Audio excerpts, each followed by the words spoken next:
Oh, hi. You've caught me getting indoctrinated. Speaking of introductions, let's talk about your introduction to pandereta dancing.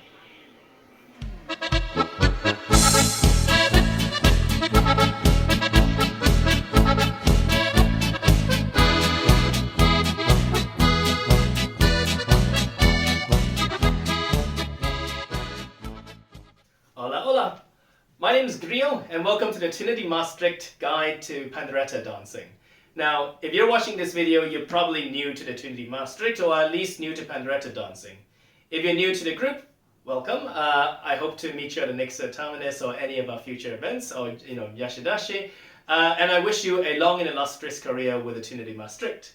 Now, in this video series, we'll be going through the basic steps of pandereta dancing. I'll be imparting upon you everything that I know from my time with the Tuna de Maastricht and learning from other various tunas in my travels. And that's something that you should kind of remember. This is everything I know, but it's not everything that exists within pandereta dancing. There's hundreds, unlimited amounts of moves and different styles you'll learn from various tunas as you do your travels. And you'll want to pick these up as you learn it. And I'd recommend keeping it as a general habit to try to learn a new move with every single trip you go to. Every single new tuna you meet that does pandereta dancing, try to learn a new trick from them. I found so far that the Portuguese tunas, they're very famous for their ability to dance pandereta and flag dancing. And every time you meet one, there's definitely something new that you haven't learned before. But with this video series, we'll be going through everything I know, which includes the foundational building blocks you'll need to be able to incorporate new tricks. For example, you'll learn the basic rhythms, you'll learn the basic steps, so that you are able to add new tricks to it without messing up the beat or necessarily messing up your whole routine. By the end of this video series, this is basically what we're aiming for.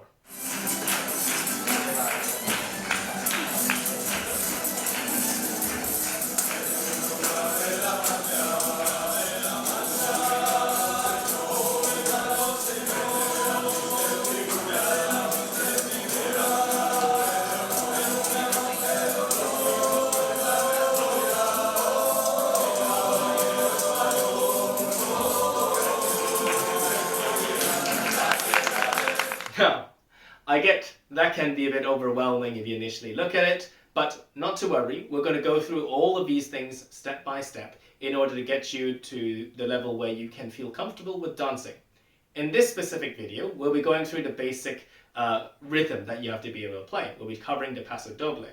There won't be any dancing, so you don't have to go out yet, you don't have to touch grass. It'll be indoors for now because we're only doing the rhythm.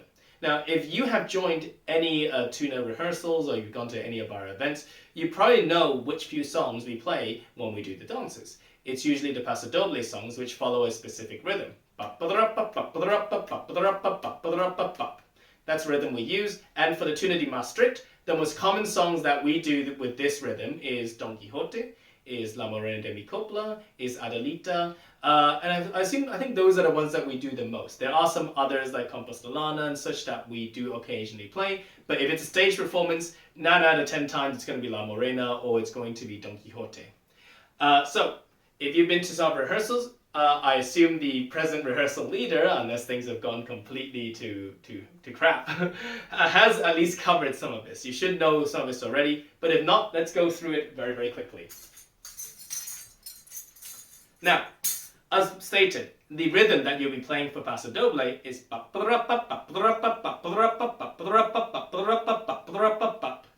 now, how do you exactly go through it? Let's go through it one by one. What are the steps involved? So this is the finished product.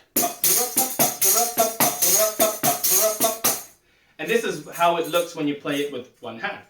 Now, let's go through each of the specific steps individually. So, the first thing you have to learn is to hit it with your offhand. So hold the pandereta with your main hand and hit it with your offhand. Congrats! You've already gotten I think 2/3 of the things you need to do for this entire song because you hit it twice. Finally, the next step is to be able to drag it along, which is the brup part of this rhythm. So you, in this case, you take your thumb and you drag it along the surface of your pandereta.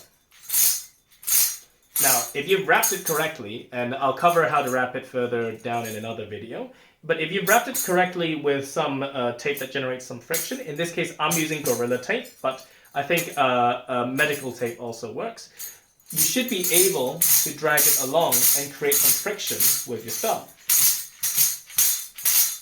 Now, this is the hardest part of this rhythm, so there are two steps or two tips I can give you in order to make this a bit easier.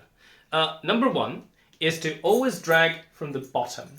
Oftentimes I see beginners drag it too close to the center, and this means that you have less space to drag your thumb along.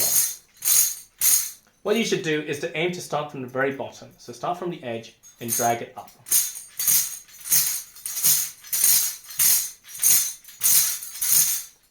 The second tip is that for me, and I think for anyone with very dry skin, it helps to kind of lick your thumb before you begin. So quickly lick your thumb, and it should make the friction a lot stronger.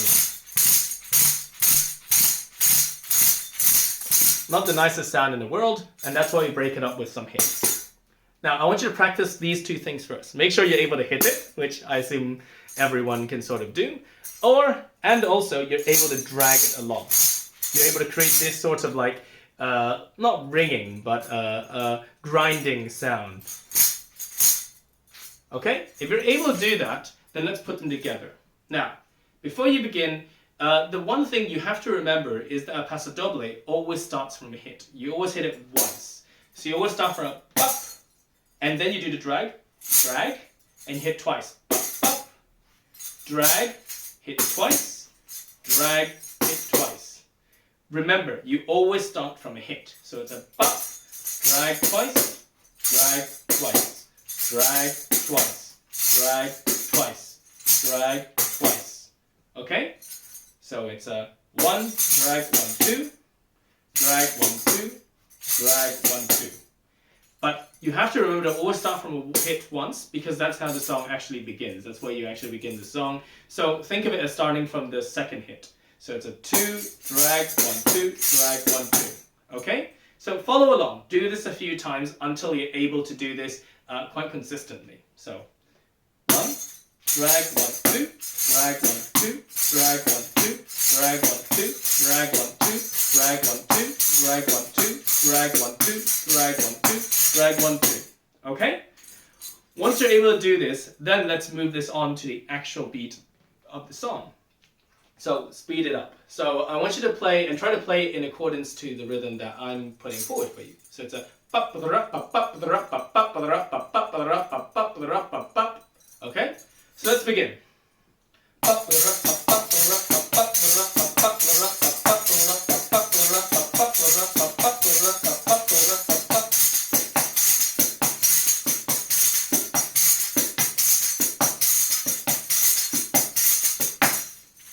Now, to help you practice, I've attached to this video series a audio recording of, I think, the Tuna de Maastricht performance in Braga, where we performed Don Quixote.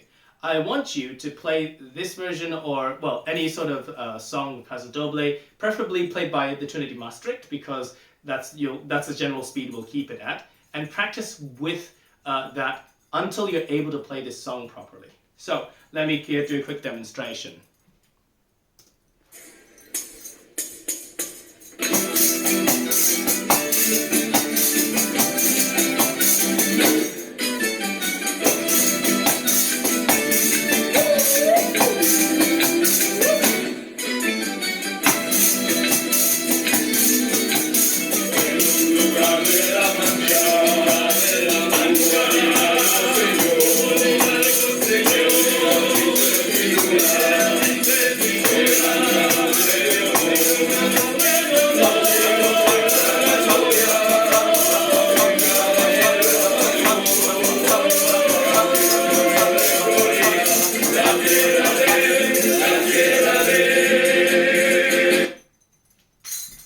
Now, I want you to practice this over and over again until you can play it almost perfectly with this song.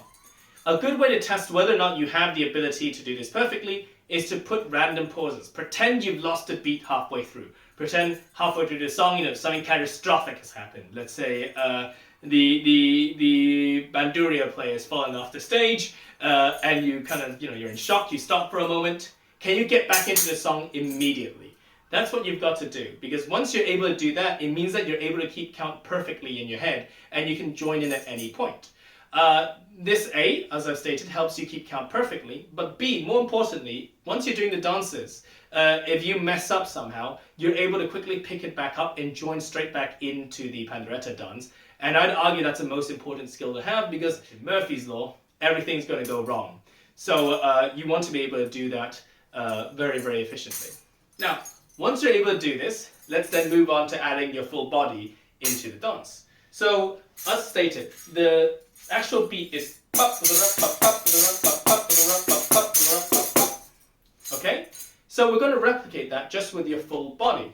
In this case, you're going to replicate each of those hits with different parts of your body. Now, if you're playing with, let's say, one pandereta and one hand free, the motion would be left hand, so off hand hitting the pandereta, then move on to your shoulder. So bring the pandereta up to your shoulder and drag it down like this. This is how you create the barup, this sound. You do it by dragging this along your shoulder. Now, a few hints or a few tips on how to do this properly. Okay? You hold your pandereta and hold it like this. So with the dangly bits, the metal bits, hitting your actual sleeve. So that your sleeve, the friction kind of forces it to make the jingling noise. So you drag it down like this. This probably will hurt if you're not wearing sleeves like me, but if you're wearing, you're wearing sleeves or you're wearing your full tuna suit, you shouldn't really not feel any of the pain. And also the suit itself also helps with creating that kind of friction there to create the sound you really want. Now, that's up. And finally, the last hit, you go into your inner thigh. So in this case, I'm right-handed, I hit my right inner thigh, or your lat. So hit it here, and then you repeat. You go back to pop, so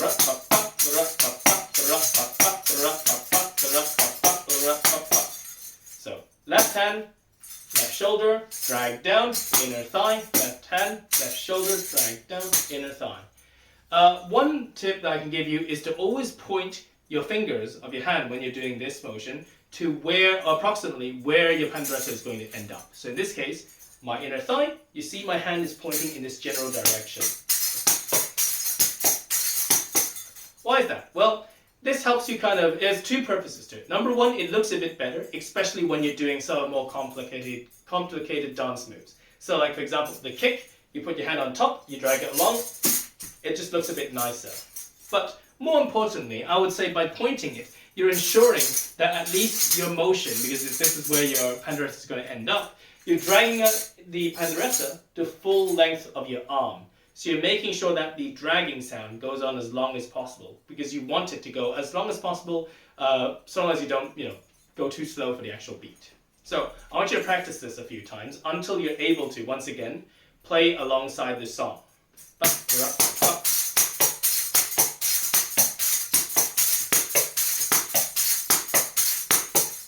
Feel free, once you kind of get the hang of it, to add in some sort of flourishes if you want. So, to be honest, anywhere that's on the right side of your body is kind of a target you can hit. So you can always, for example, let me back up a bit, use your left foot to drag it behind. So in this case, you see my foot is, dragged my left foot up, I've kicked it up behind me, and this is another target you can hit. So,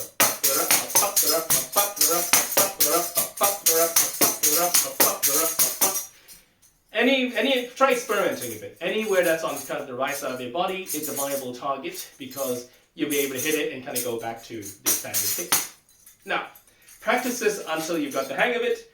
Then, I want you to move on to two panderetas. It might seem a bit overwhelming, but to be honest, two panderetas isn't that much different from using only one. And the benefit of using two is that, well, it looks a lot nicer when you're doing the dances, because you're having kind of a dual motion with both of your hands. And I think it kind of adds a degree of momentum to the dances that makes it look a lot nicer, if you ask me. And it's basically the same motion. The only difference is if you mess up, it's double the noise. So, you double the mess up, essentially. But apart from that, no pressure. It's easy stuff. So, again, now you'll see that this is basically the same as using only one pandereta. it will be almost identical. The only difference, as you'll see here, when you hit the pandereta with your offhand, we're going to replace this with another hit, because the drawbacks of hitting two panderetas together is that this hit becomes way too loud. It's just a sudden unbalancing of the sound. Not to mention, when you're doing a proper dance, when you're in the middle of dancing, you run the risk of hitting yourself on the thumb, and this can really hurt. So instead of that, we're replacing this hit with just your left hand, your offhand, hitting the lap. So let's do this slowly. Let's break it down. So hit your lap with your left hand. Up, up, up, up,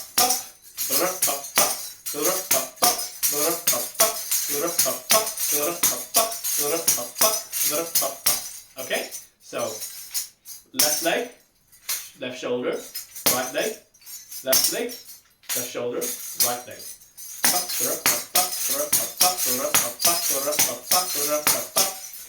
And practice this a few times until you're able to do this, perfectly. And you can also, add in the flourishes. Once you're able to do this, then move on to the next video, and you can begin learning how to do the proper dances. Now, one thing to remember is that you don't really tend to play two panderetas if you're just doing the standard song. If you're just doing the verses where it's not the chorus, where you don't have to dance, this usually is a bit too loud. I recommend getting yourself a carabiner to keep it hooked to your belt so that you can only play one. If you really need to, I would recommend playing it like this, where you're holding two panderetas together in one hand and just playing it standardly with one hand. Because at the end of the day, it still sounds better if you're dragging your thumb along the actual pandereta. But make sure you're able to do this, because this motion will be the foundational building blocks to properly doing the dance. With that being said, I hope that this video has been informative. I'll catch you in the next one. Grillo out.